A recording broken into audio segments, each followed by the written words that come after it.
Jaldapara Hollong bungalow পরিদর্শনে এলেন রাজ্যের বন প্রতিমন্ত্রী বীরবাহা হাঁসদা।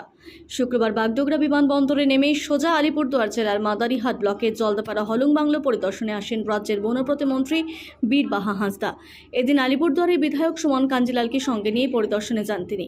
এই বিষয়ে উল্লেখ্য, গত মঙ্গলবার রাতে বিধ্বংসী আগুনে ভস্মীভূত হয়ে যায় আলিপুরদুয়ার জেলা তথা রাজ্য পর্যটনের অন্যতম ঐতিহ্য জলদাপাড়ার অভয়ারণ্যের হলং বন বাংলো। এদিন সম্পূর্ণ বাংলোটি পুরো ছাই হয়ে গেলেও কোনো হতাহতের খবর ছিল না।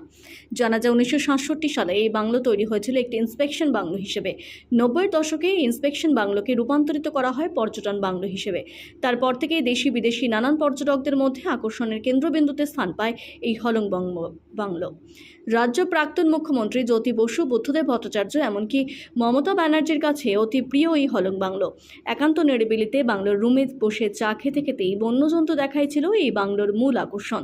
সেই আকর্ষণই এবার নিশ্চিহ্ন হয়ে গেল রাজ্যের পর্যটনের মানচিত্র থেকে। এই বিষয়ে উল্লেখ্য, অগ্নিকাণ্ডের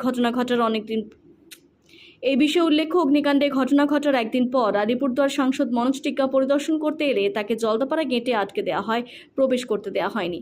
এদিন মন্ত্রীকে এই বিষয়ে প্রশ্ন করা হলে জানান, বিধায়ককে আমি সঙ্গে নিয়ে গিয়েছি, সাংসদ বললে তাকেও নিয়ে যেতাম। দ্রুত শেষ হবে। আমাদের ডিপার্টমেন্ট থেকে অলরেডি চলে গেছে, ফায়ার ডিপার্টমেন্ট থেকে তাড়াতাড়ি চলে আসবে এবং পুলিশ ডিপার্টমেন্ট থেকেও যেটা আসার তাড়াতাড়ি চলে আসলে তদন্ত 2-1 দিনের মধ্যে আশা করবো শেষ হবে। দোষী কারোর বিরুদ্ধে কোনো অভিযোগ যদি প্রমাণিত হয় তাহলে সেক্ষেত্রে কী করণীয়? দেখুন, সেই আপনারা বলছেন দোষী দোষী দোষী দোষী কে? দোষী কে? আপনারা এখনো তদন্ত ঠিক হোক, তদন্ত না হলে তো বলা যাচ্ছে না। এবং বন্ধ ছিল আমাদের এখানে, বাইরে থেকে কোনো মানুষজন আসেওনি।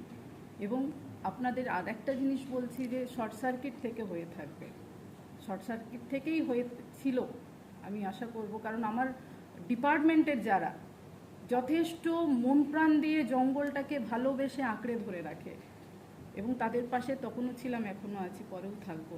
তারা যেভাবে জঙ্গলটাকে বাঁচানোর জন্য দিন রাত কাজকর্ম করেন। কারণ আমি বরাবর একটা জিনিস বলে এসছি, পুলিশ ডিপার্টমেন্ট মানুষের সাথে লড়াই করে। আমার ফরেস্ট ডিপার্টমেন্ট শুধু মানুষের সাথে নয়, জঙ্গলটাকে বাঁচানোর জন্যও লড়াই করেন, পশু পাখিদেরকে ভালো রাখার জন্যও লড়াই করেন, এতগুলো জিনিসের সাথে লড়াই করেন, 24 ঘন্টা কাজ করেন তারা। তো তাদের দিকে যারা আঙুল তুলছেন আমি তাদেরকে বলবো, অনুরোধ করব, তদন্তটা শেষ হতে দিন, আপনাদের কাছে সঠিক তথ্যটা চলে আসবে। বলছি যে কর্মীরা তো যেখানে বনভঙ্গটা ছিল সেখানে তো কর্মীরাও তো যথেষ্ট টহলদারিতে একটু অভাব তাহলে কি ছিল যে এত দ্রুত আগুন ছড়িয়ে পড়লো? হ্যাঁ, দেখুন, অ্যাক্সিডেন্ট হয় সবসময়। অ্যাক্সিডেন্টের দিকে আঙুল তুলতে গেলে তো হয় না। অনেক জায়গায় ট্রেন অ্যাক্সিডেন্ট হচ্ছে। আপনাদের এখান থেকে অনেকে বলছে যে বনবাংলোটাকে প্ল্যান করে পোড়ানো হলো। তো তাদের মুখ থেকে শুনতে পেলাম না একবারও যে ট্রেন অ্যাক্সিডেন্টটা তাহলে কি, আমি প্রশ্ন করব তাদেরকে, প্ল্যান করে করা হচ্ছে? বারবার যে ট্রেন অ্যাক্সিডেন্ট হচ্ছে, এত নাকি উন্নত মানের ট্রেন পরিষেবা দেওয়া হচ্ছে, তারপরেও অ্যাক্সিডেন্ট হচ্ছে।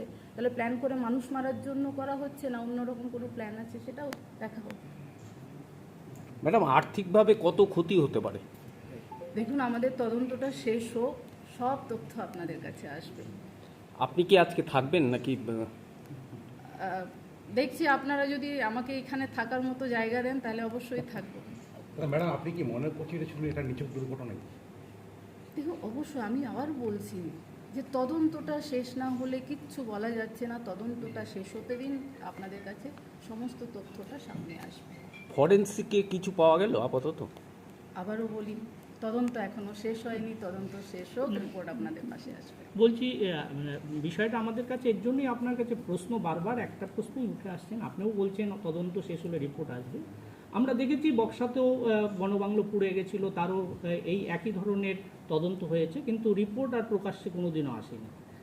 হলংও কি সেই পর্যায়ে গিয়ে দাঁড়াবে?